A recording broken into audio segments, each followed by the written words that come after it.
లేకుంటా ఉంటానమ్మా, నీవు లేకుంటా ఉండనే తల్లి పాటమ్మా. పాటమ్మా నాకు ప్రాణమైతివే పాటమ్మా, పాటమ్మా పంచ ప్రాణమైతివే పాటమ్మా. తిండి లేకుంటా ఉంటానమ్మా, ముందే చెప్పాను కదా మా అయ్యకుండా ఎడ్ల బండి తెలుసా అని చెప్పి. తిండి లేకుంటా ఉంటానమ్మా, గూడు లేకుంటా ఉంటానమ్మా, నిన్ను నమ్ముకుంటూ దేశ హద్దులు దాటుకుంటూ వచ్చానమ్మా. పాటమ్మా నాకు ప్రాణమైతివే పాటమ్మా, పాటమ్మా పంచ ప్రాణమైతివే పాటమ్మా.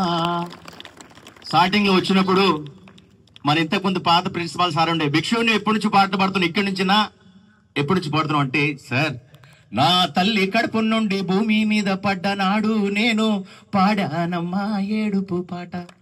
తెలుసా అందరికి ఈ పాట? ఎంతమందికి వచ్చు చిన్నప్పుడు? బడికెళ్ళేటప్పుడు పంతులయ్య కొడితే వెతికానమ్మా బ్రతుకు బాట, ఈనాడు ప్రజలు కొట్టే సపాట్లకు పాడానమ్మా తీయని పాట. పాటమ్మా పాటమ్మా నాకు ప్రాణమైతివే పాటమ్మా. నిజంగా జీవితంలో ఎప్పుడు భిక్షుబాయి నాకు ఒకసారి TV9 ఇంటర్వ్యూ జరుగుతుంటే మీ విద్యార్థులకి మాట ఎందుకు చెప్తున్నా అంటే, భిక్షు నాయక్ నీ జీవితంలో గంజి నుండి బెంజి లైఫ్ చూసినావు రామ్. ఎందుకంటే ఎగ్జాంపుల్ ఇట్లా మ్యూజిక్ సార్ నక్కడే ఉన్నారు మా ఇంటి పక్కనే ఉప్పల్లో. గంజి నుండి బెంజి చూసినావు కదా, ఇంకేమైనా మిగిలిందా అంటే నాకు ఇంకా దౌలతాబాద్ మిగిలింది అనిపించింది. ఎందుకంటే ఒకటే, చావంటూ నాకొస్తే పాటమ్మా, చావంటూ నాకొస్తే పాటమ్మా, నా చేతుల్లో మైకు ఉండాలమ్మా, జన మధ్య ఊపిరొదలాలమ్మా.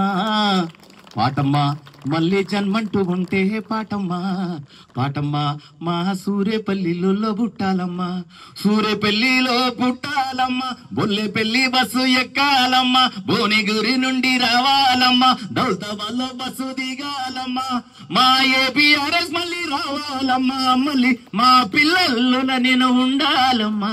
పాటమ్మా పాటమ్మా నాకు ప్రాణమైతివే పాటమ్మా, పాటమ్మా పంచ ప్రాణమైతివే పాటమ్మా. ఈ పాట ఎందుకు చెప్తున్నంటే, విద్యార్థులారా మీ అందరికీ గొప్ప ఫ్యూచర్ ఉంది, మీ గోల్ అంటూ మీకు ఉండాలి. ఇవాళ కింద కూర్చున్నారు, రేపటి రోజు ఈ వేదిక మీకోసం ఎదురు చూస్తుంటుంది. ప్రిన్సిపాల్ మేడం పక్కన కూర్చునే రోజు మీకు వస్తుంది. ఇవాళ మా సీనియర్ని పిలిచిన మిమ్మల్ని పిలిచే రోజు వస్తుంది. ఒక్కటే, మీ గోల్ని ఎవరిని మర్చిపోద్దని కోరుకుంటున్నాను. ఇవాళ నేను ఒక 500 నుండి 600 మంది కళాకారులు భిక్షు నాయక్ ని ఏం సాధించినామంటే, ఇదే దౌలతాబాద్ నుండి వెళ్ళి ఒక 600 మంది కళాకారులను తయారు చేశాను. నెలకు ఒక 50 మంది కళాకారులకు బోవ పెడుతున్నాను. ఒక 12 మందికి ఎంప్లాయ్మెంట్ ఇస్తూ ఇప్పుడు హైదరాబాద్ లో recording studio and KBN Telugu TV, KBN Banjara TV అని చేస్తూ చాలా మందిని జాగృతం చేస్తున్నాను. నాకు నచ్చింది ఇండియన్ ఎయిర్లైన్స్ జాబ్ ను కూడా వదిలిపెట్టి పాటకు అంకితం అయిపోయాను. నేను ఎందుకు చెప్తున్నానంటే, మీలో ఏదో ఒక టాలెంట్ ఉంది, ఆ టాలెంట్ ని మీరు పైకి తీసుకొచ్చి ముందుకు వస్తారని కోరుకుంటూ ఈ అవకాశం ఇచ్చినట్టు వేదిక మీద పెద్దోళ్లకు, అలాగే ముఖ్యంగా విద్యార్థులకు మీ అందరికి ఒకటే చెప్తున్నాను, తమ్ముళ్ళు మాకు ఇవాళ మా పీటీ సార్ గుర్తుకొస్తున్నాడు. మాకు చదువు చెప్పే సార్ ఇవాళ గుర్తు. వాళ్ళ ఆ రోజు కొడితే మేము తప్పు పట్టేవాళ్ళం, సార్ తిడితే తప్పు పట్టేవాళ్ళం, కానీ ఈ రోజు వాళ్ళు ఎందుకు కొట్టారు అనేది ఈ రోజు ఇవాళ గొప్పగా ఫీల్ అవుతున్నాం. కొట్టి తిట్టి బుజ్జగించి ఏడిపించినా మన మంచి కొరకే కదా, అవునా కదా?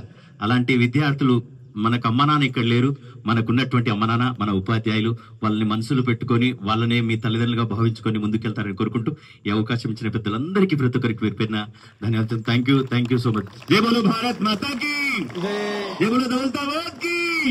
Thank you so much.